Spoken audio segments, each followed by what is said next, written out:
Estoy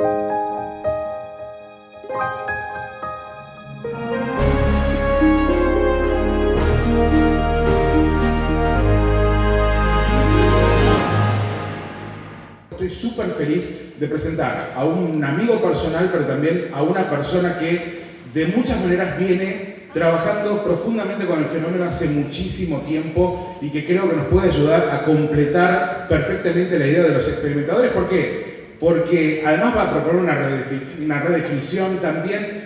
Es parte de la historia de todo esto porque es uno de los dos autores de los extraños que proponen que los extraños somos nosotros, y estamos hablando de Juan Acevedo Peinado. Esta es la presentación mía, vamos a la de Juan Acevedo Peinado. Lo vamos a recibir a Juan, venga nomás. Psicólogo, no tengo que presentarlo. Juan, bienvenido. Amigo, gracias por estar acá. Te dejo la responsabilidad ahora. Bueno, todo un tema que me presente Fer, ¿no? Amigo de muchos años. Bueno, les voy a contar una pequeña historia. Vamos a tratar de ser breves hoy, si sobre todo porque es domingo en la mañana. Primero, permítanme presentarme. Seguramente hay muchos, sobre todo los jóvenes, que seguramente no tienen ni idea de quién soy. ¿Sí? ¿Por qué? Por algo muy sencillo. Es la primera vez en más de 30 años que yo hago nuevamente una presentación pública en vivo, presencial. ¿Sí? Sí, más cerca, ¿no? Ahí se escucha mejor. Sí. Bueno, pasaron 30 años. Sí. Otra de las cuestiones particulares que es necesario que entiendan es que, aunque yo parezco igual a todos ustedes, ¿sí?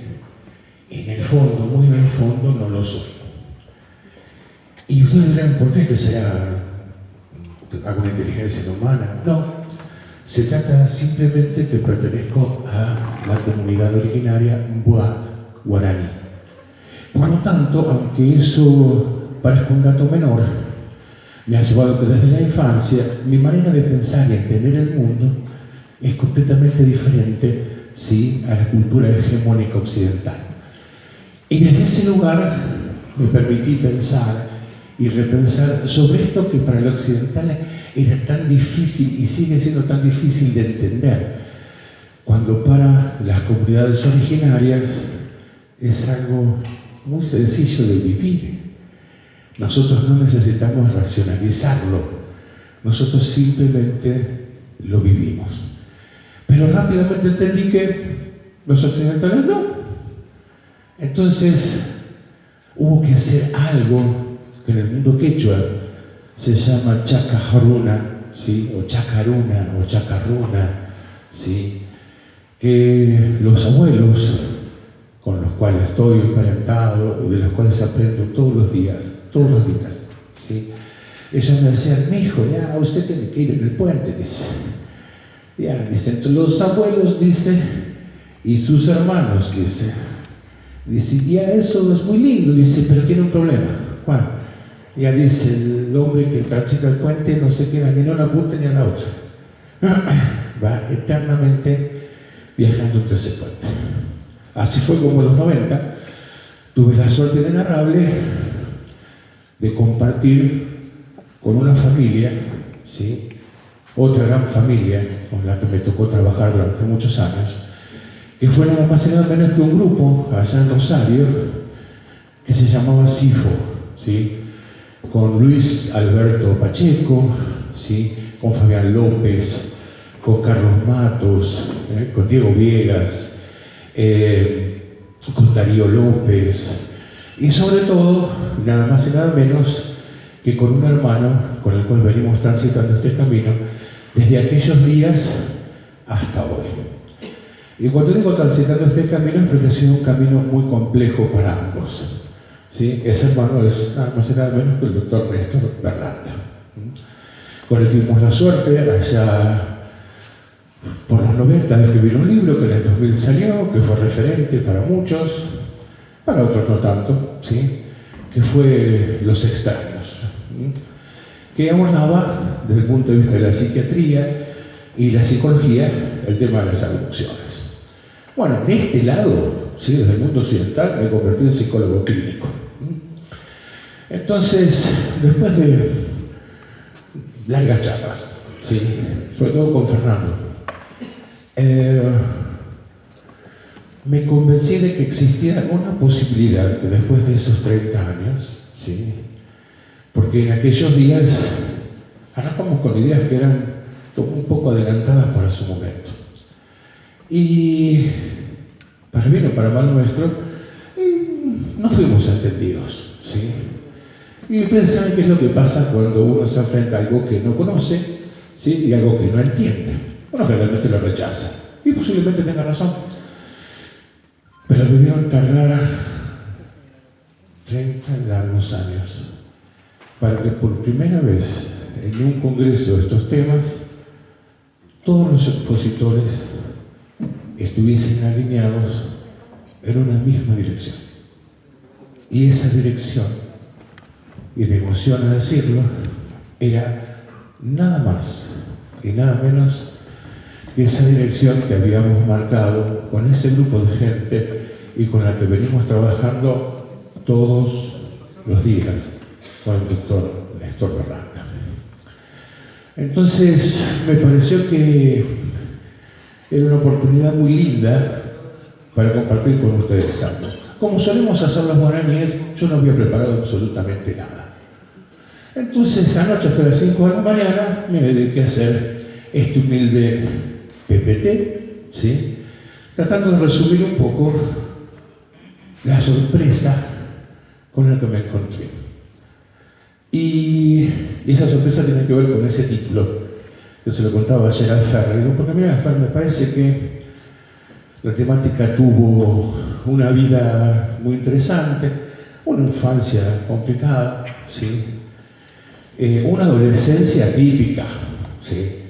Pero me parece que por primera vez estamos a punto, este año, y en este preciso lugar, de ponerle fin a la adolescencia. Entonces, no se hagan problema por las palabras raras, ¿sí? En nuestro trabajo, imagínense que después de 30 años, y ya era difícil entendernos hace 30 años, y ahora capaz que va a ser un cachitito más, pero les prometo, hoy a la mañana, antes de desayunar, me encontré con Carlos en el hotel, y él me dice, imagínense, yo tengo casi 80 años, si no me lo hace fácil no entiendo, ¿eh? Entonces les prometo que voy a tratar de hacerlo corto y fácil. Entonces, primero tenemos que hablar de que la ciencia, tal como la entendemos, está en un momento de crisis muy complejo. ¿Por qué? Porque hay muchos elementos para los cuales la ciencia actual no tiene respuesta, ¿sí? Había un filósofo que se llamaba Thomas Kuhn que decía algo muy particular: cuando la ciencia empezaba a llenar baldes de anomalías, empezaba a llegar directamente el momento de cambiar de paradigma. Y aunque no lo creamos, estamos exactamente en ese momento. Entonces, cuando hablamos de un nuevo paradigma, generalmente hablamos del nuevo paradigma de la ciencia, pero muchas veces nos imaginamos un cambio de paradigma en las ciencias humanas. Y vieron que todo el mundo habla de UAP, de OVNI, de FANI. Bueno, nosotros hablamos de que esos elementos eran solamente una parte, ¿sí? Casi caprichosa de un fenómeno muchísimo mayor. Un fenómeno polifacético, polimorfo, ¿sí? Transhistórico y sobre todo transcultural. Hoy, a una parte de ese fenómeno, la que tiene que ver justamente con las personas que de una u otra forma entran en contacto con eso, le llamamos anomalías fenomenológicas. Vamos a la que sí. Empieza el anterior. Bueno, vamos tranquilos. Yo siempre me gusta lo que veo en la charla a veces es ¿de qué hablamos cuando hablamos de? ¿Sí? Entonces, somos muy apegados a tomar ideas y conceptos que vienen de ciertas culturas. Y esas ciertas culturas, por lo general, son culturas hegemónicas. En este caso, sí, vamos a tener que ver algo desde la lingüística y desde la semiótica. La lingüística se encarga de la lengua hablada, ¿sí? Mientras que la semiótica se encarga de los signos, la significación, ¿sí? Aunque no sea hablada, aunque el lenguaje sea no verbal, ¿sí? Nos va a dar una idea de esa cuestión. Entonces, allá por los 70, cuando yo arranqué, hablábamos de testigos, ¿sí? En los 20, 13, 15, 20, 21, empezó a aparecer esta palabra experimentadoras. Una palabra que es experiencias, pero en lengua sajona, en lengua inglesa. ¿Sí? Da la casualidad de que cuando tenemos que hacer traducciones, ¿sí? en el arte de traducir, hay una frase en italiano que dice "e traduttore, e traditore". ¿Sí? Sí. Toda traducción es una traición. ¿Sí? Entonces, tenemos que empezar a ver una cuestión que tiene que ver, y es muy importante que lo veamos, con la transculturalidad, con las diferencias de culturas. ¿Por qué? Porque experimenter y percipient en inglés es todo un tema de la lengua inglesa. ¿Por qué? Porque tiene muchas variables, algunas similares y otras extremadamente diferentes. Pero da la casualidad que para experiencia, cuando lo traducimos al castellano, traditore, decimos experimentador. Y posiblemente esa palabra esté equivocada. ¿Por qué? Porque se hace referencia a alguien que hace experimentos con algo. ¿Sí? La palabra que hace referencia a la percepción, al experimentar, al sentir, al pasar por un proceso de experiencia cognitiva, es la palabra experienciar. ¿Sí? Por eso, cuando se dice alguien que es muy experimentado en algo, es algo que pasó muchas veces, hizo un experimento con algo, lo experimentó, lo aprendió y se transformó en alguien experimentado. ¿Sí? Pero un experienciador posiblemente se trata de otra cosa. Por lo tanto, quizás la palabra más acertada en el español o en el castellano sea la palabra percipiente, ¿sí? Que tiene que ver con el fenómeno de la percepción en su totalidad. Entonces, esto va a tener que ver con una vivencia completa, donde no solo están mis sentidos, sino también que hay una construcción interna de esto que me pasa. ¿Sí? A eso le llamamos actualmente clarisintiencia. ¿Sí? Y esa clarisintiencia, por ejemplo, si yo le pregunto a alguien, por ejemplo, acá que tengo gente conocida acá adelante, me duele el alma. ¿Sí? ¿Cómo sabrían ustedes qué es el dolor de mi alma? Lo compararían con algo personal, pero adivinen que jamás, nunca van a saber cómo me duele el alma a mí. Tengo una noticia para los enamorados, cuidado, ¿sí? ¿Algún enamorado en la sala? ¿Con pareja? Muy bien, perfecto. Les voy a contar una historia, chiquita, sencilla. Historia de parejas. Hola, ¿qué tal? ¿Cómo estás? Nos vamos conociendo. ¿Se te saca por mí? Sí, la verdad que sí. ¿Y vos? Yo también. Ah, bueno. ¿Y qué sentís? Bueno, yo te quiero. No, me parece que no tiene que ser algo más. Bueno, ok, yo te amo. ¿Y vos? Yo también. Y los dos se van con unas palomitas en la panza divina. Bueno, la experiencia de amor es igual que el dolor del alma. No tienen la más mínima idea de lo que es el amor de uno o del otro. Porque la pregunta correcta sería, ¿qué es para vos el amor? Contámelo. Y ahora contame vos qué es para vos el amor, a ver si estamos de acuerdo. ¿Por qué? Porque no nos dijimos nada. Nos engañamos mutuamente. y puede que vivamos engañados por el resto de nuestra vida. Ese es el valor de las palabras. Entonces, a eso que no lo podemos describir, que es único, es repetible como el dolor del alma, cuando una persona tiene una experiencia con una anomalía fenomenológica, pasa exactamente lo mismo. Es intransferible. Lo puedo contar de todas las formas que quiera, ¿sí? Pero la experiencia es única e irrepetible. Y esa experiencia única e irrepetible tiene un nombre. Quédense tranquilos que solamente para echar los pocos, ¿sí? Se llama qualia, ¿sí? Que tiene que ver con qualitas, la cualidad de la cosa en sí misma. Por lo tanto, cuando los investigadores allá en los 70, los 90, incluso hasta ahora, decimos, nosotros investigamos ovnis, ¡wow! Sí. De nuevo, como el amor. Ni antes, ni ahora, y posiblemente mañana, esté lo suficientemente cerca de un ovni como para realmente poder estudiarlo. ¿Sí? Lo voy a poder percibir, ¿sí? Experienciar, pero estudiarlo no tener ahí para desarmarlo, si es que fue un objeto, o para hacer cosas que me permitan obtener información de él. ¿Sí?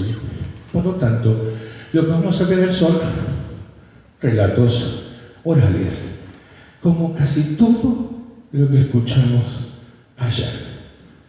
Imaginen lo siguiente: confiemos en que nuestros oradores son sinceros, pero no trajimos ninguna prueba de nada, en absoluto.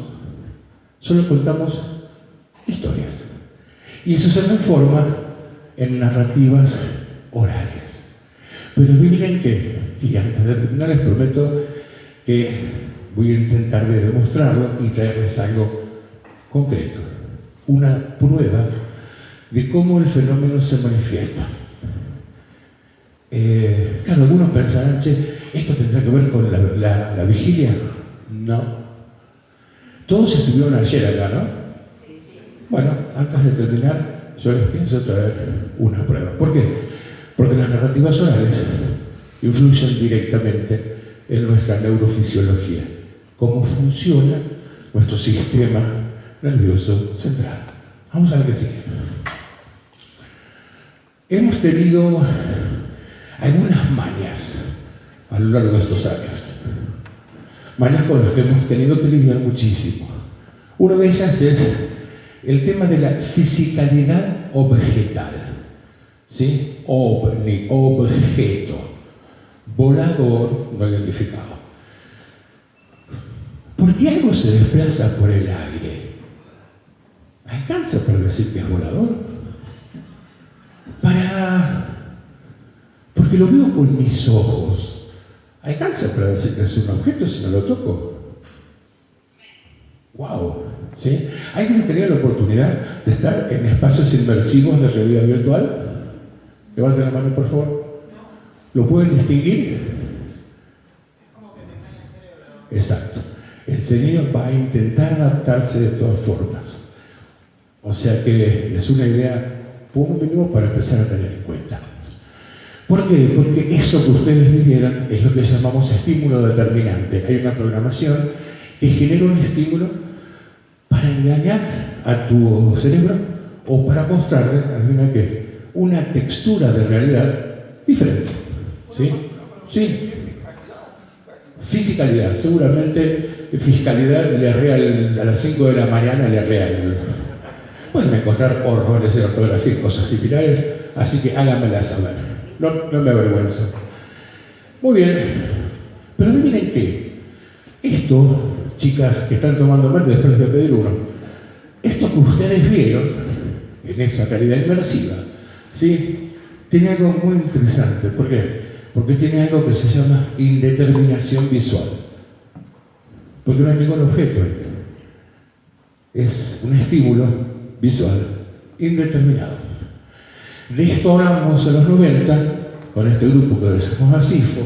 Entonces, en vez de hablar de ovnis, hablábamos de EVIs, estímulos visuales indeterminados. ¿Por qué? Porque también estábamos confundidos. Porque estábamos convencidos de que había cierta fisicalidad y que el sentido de la vista era el más importante. Pero eso nos llevó a pensar en algo, eso es, ¿ves lo que es tratar bien a un expositor? Permiso. Ya me hacía falta tener la garganta reseca. Es genial eso. ¿Ves? Exponer con mate, chicos, esto es lo mejor que te puede pasar a la mañana. Pero eso, ahí tienen, listas, chicas. Perdón que me alargo con ustedes porque tuvieron la experiencia virtual.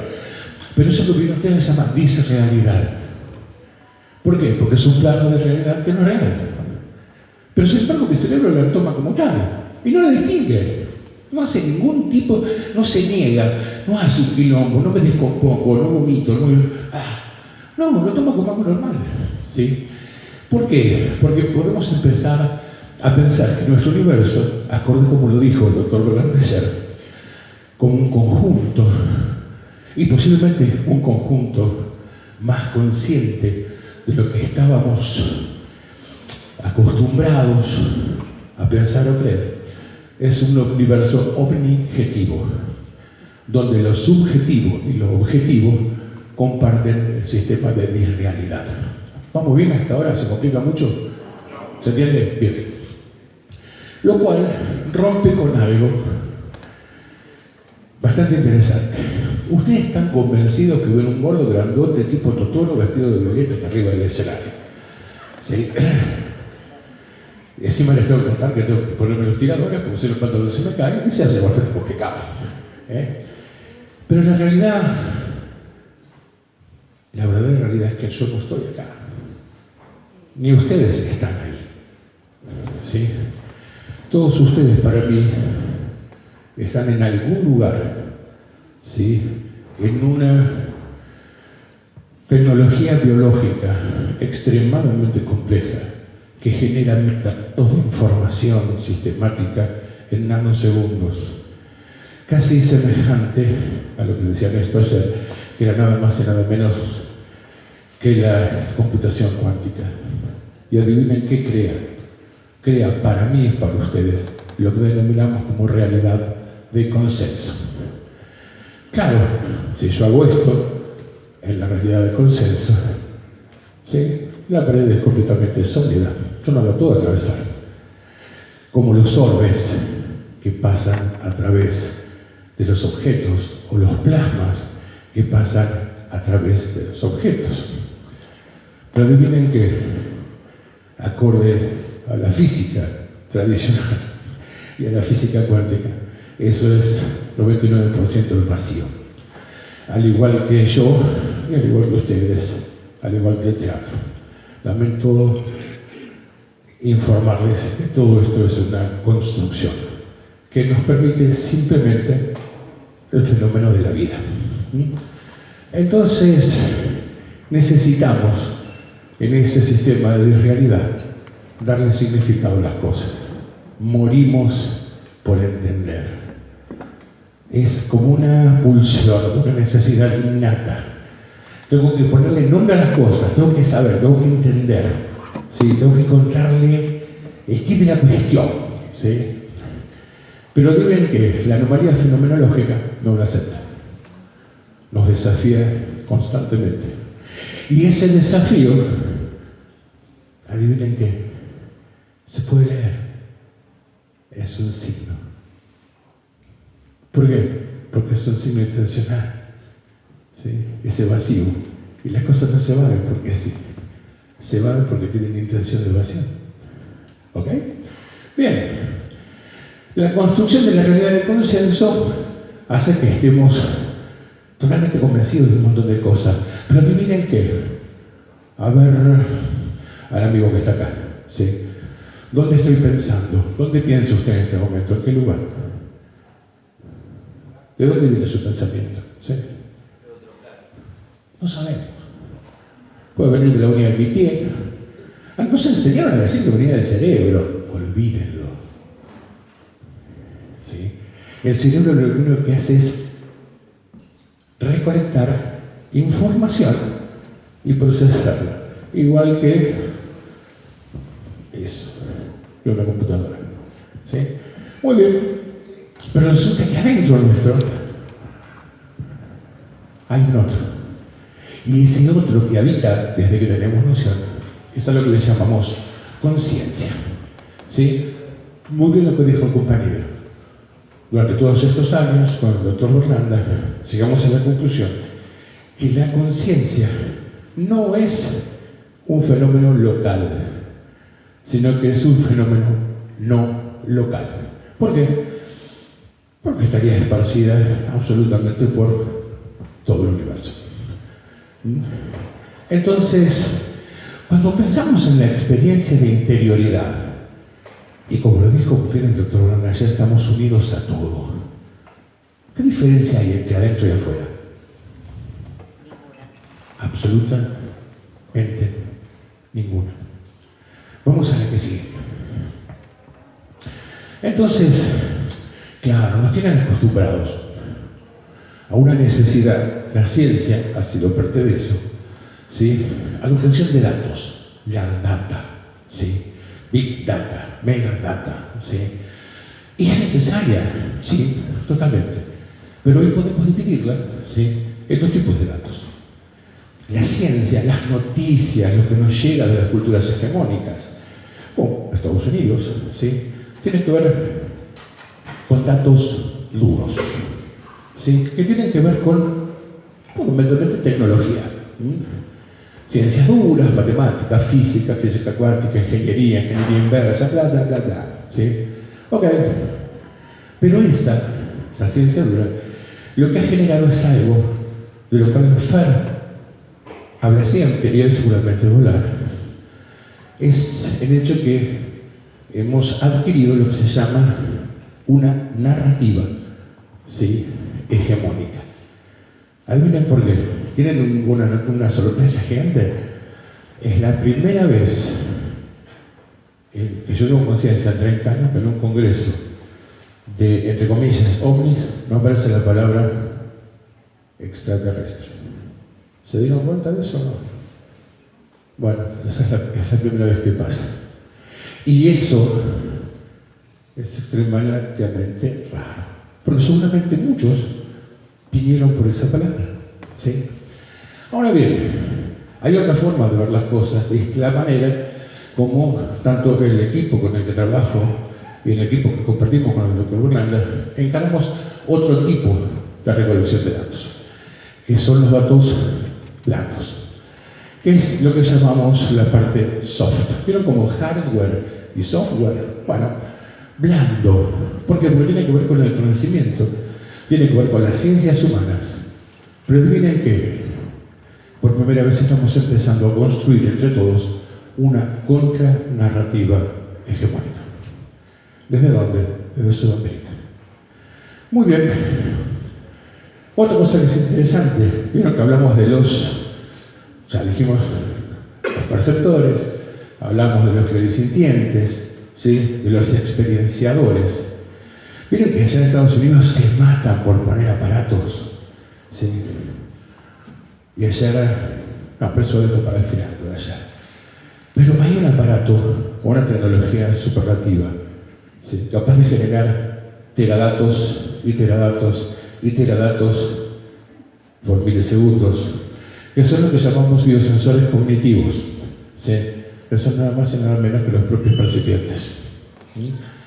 Imaginen la cantidad de datos que hemos perdido todos estos años y todos los que tenemos que pensar en recolectar. De ahí vamos a tener que por primera vez, vieron que ayer el doctor Borlanda habló del mundo de MT, habló del sistema nervioso central, y tenemos una cuestión muy importante, ¿sí? Hoy tenemos un mapa de la neurofisiología de las anomalías fenomenológicas y también tenemos mapas de psiconeurocognición. No solo empezamos a entender cómo funciona el sistema nervioso central con respecto a las anomalías, sino que también empezamos a entender cómo funciona el psiquismo humano en función a ellas.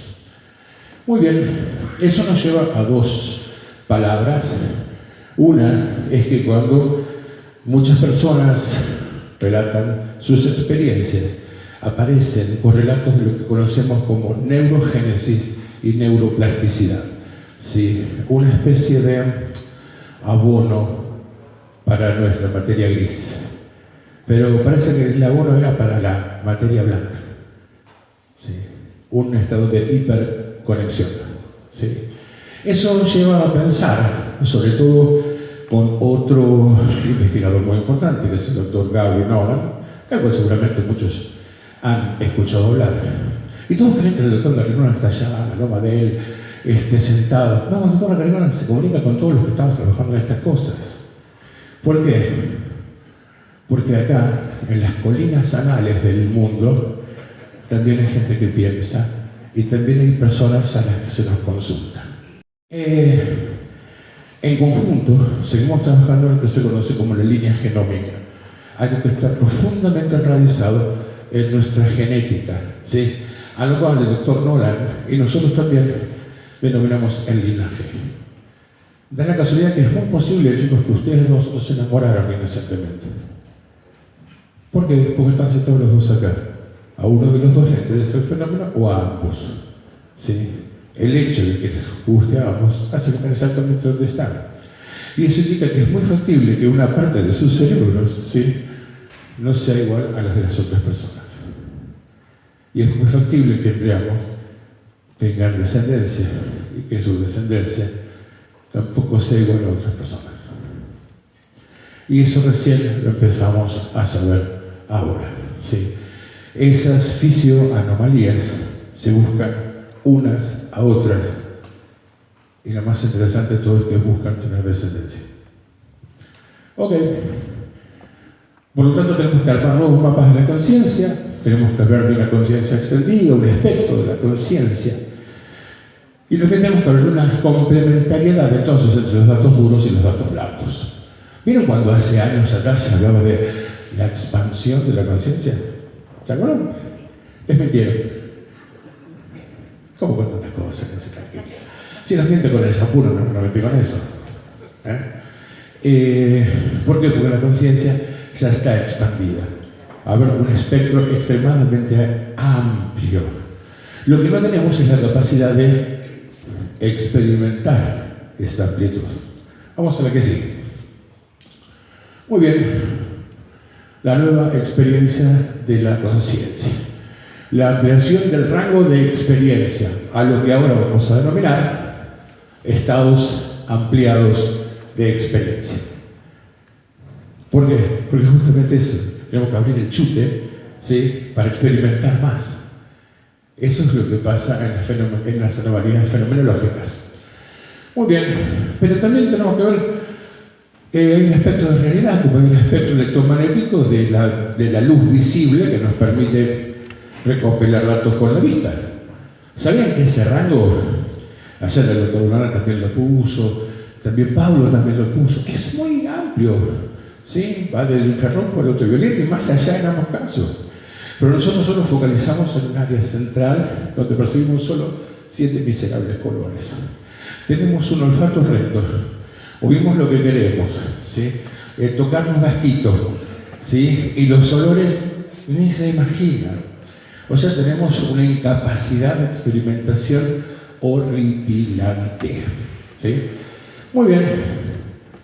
Pero cuando pensamos que hay una realidad y una conciencia ampliadas, le vamos a contar muy brevemente, les prometo que en el próximo se los voy a extender. Pero hasta ahora hemos logrado descubrir experimentalmente 5 capas de realidad. ¡Wow! ¿Sí? La realidad consensuada que todos conocen. La realidad liminal. Levanten la mano quienes sueñan. Realidad liminal, perfecto. Ok. Realidad daimonoica. ¿Quién no ha sentido cerca una presencia de algo que se mueve cerca pero no lo podemos terminar de ver? Realidad daimonoica. Ok. Realidad imaginal. Siento la presencia de algo que me aterra o me genera mucha paz pero no lo veo y no tengo la más remota idea de qué es. Levanten la mano. Realidad imaginal. Algo, sí, esta es muy difícil, esta es muy difícil. Algo que definitivamente me lleva puesto, incluso con terror o con consecuencias físicas, Eso es lo que conocemos como realidad arquetipal y una realidad para la cual no tenemos palabras, a la cual llamamos realidad noumérica. Eso genera en la historia de la humanidad algo que hasta ahora creíamos que era el folclore, que era el mito. No, señores, el mito es algo vivo, es una construcción. El mito es un plasma. Información pura.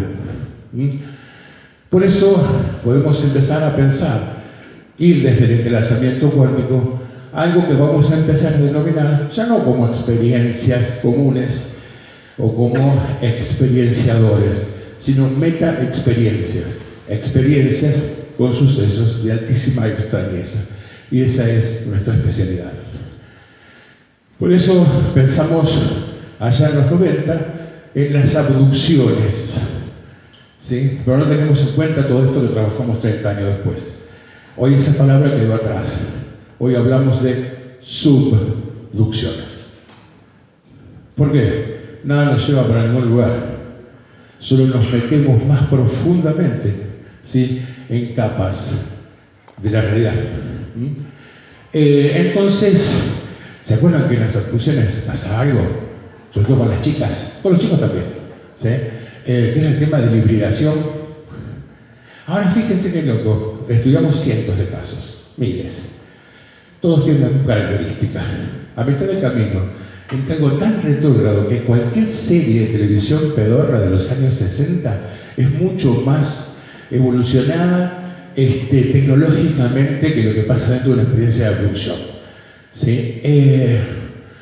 Pero hay algo muy interesante. ¿Se acuerdan que hablábamos del signo? Algo extremadamente tecnológico, objetos extraterrestres que vienen de otro mundo, que esto y lo otro, ¿sí? Pero que quiere hibridizarse. ¿Sí?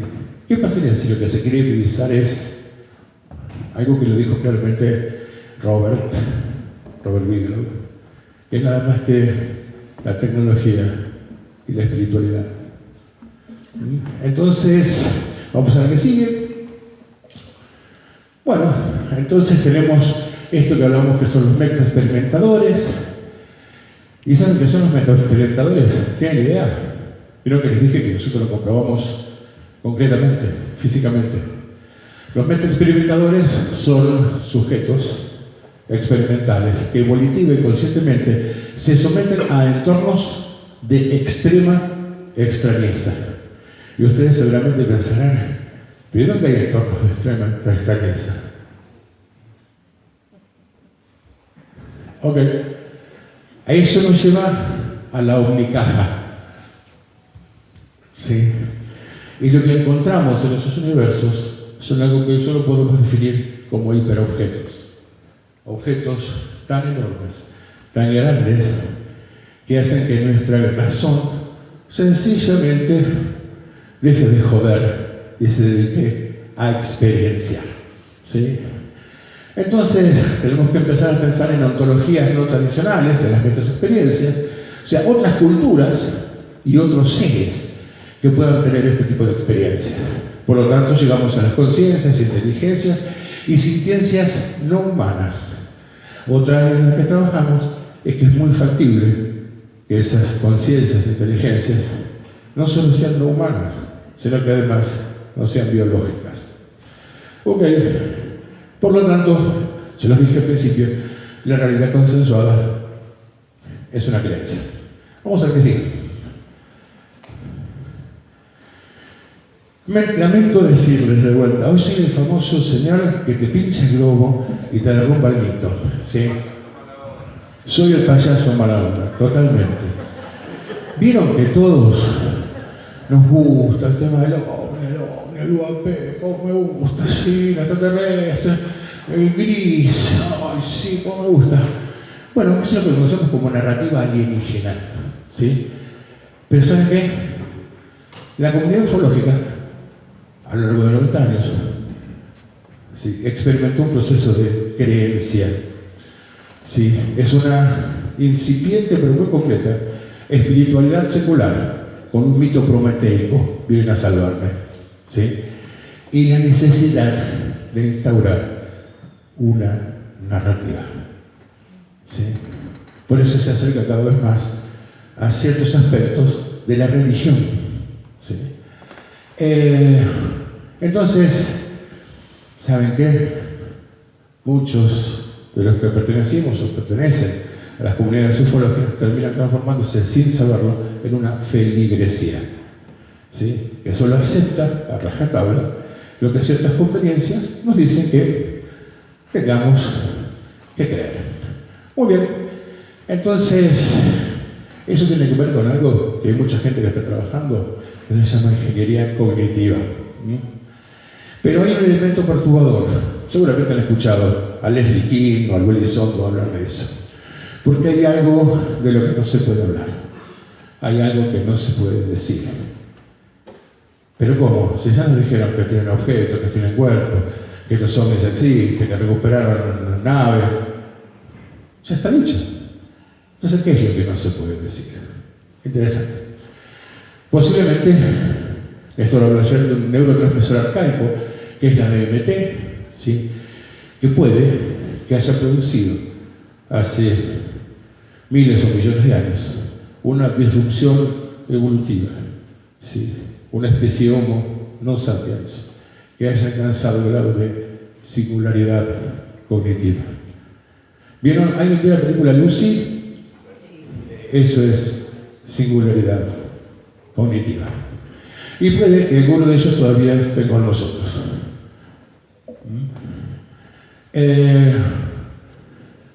Por eso empezamos a hablar del criptoterrestrismo, lo criptoterrestre, ¿sí? Esto que está encriptado. Si algo que se parece a nosotros, pero no es. Pero que se parece, está entre nosotros. Es muy factible. ¿Sí? Puede que los veamos y que no, que entren en fase y salgan de fase. ¿Sí? Que haya especies que están relacionadas con los orbes, ¿sí? Que están relacionadas con los ovnis. ¿Sí? ¿Por qué vemos siempre humanoides antropomorfos? Wow, ¿no? Muy bien, somos el molde. Pero tenemos que empezar a pensar, chicos, en una gran red. Esa red cósmica de la que hablaban esto ayer, que es nada más y nada menos que la red de la vida. Esa red de la vida puede que tenga millones de años de evolución, que sea la conciencia sintiente que está intentando por primera vez hacer contacto con nosotros. Y a su vez nosotros con ella. ¿Por qué? Porque somos parte de ella. El problema de la no comunicación. ¿Ustedes pueden hablar con una hormiga, chicos? ¿Le pueden explicar el concepto de celular? Pero sin embargo sí pueden producir feromonas y nos ayudan a hacer que la hormiga haga cosas que nosotros queremos que haga y que se dé cuenta que estamos ahí para hacerlas.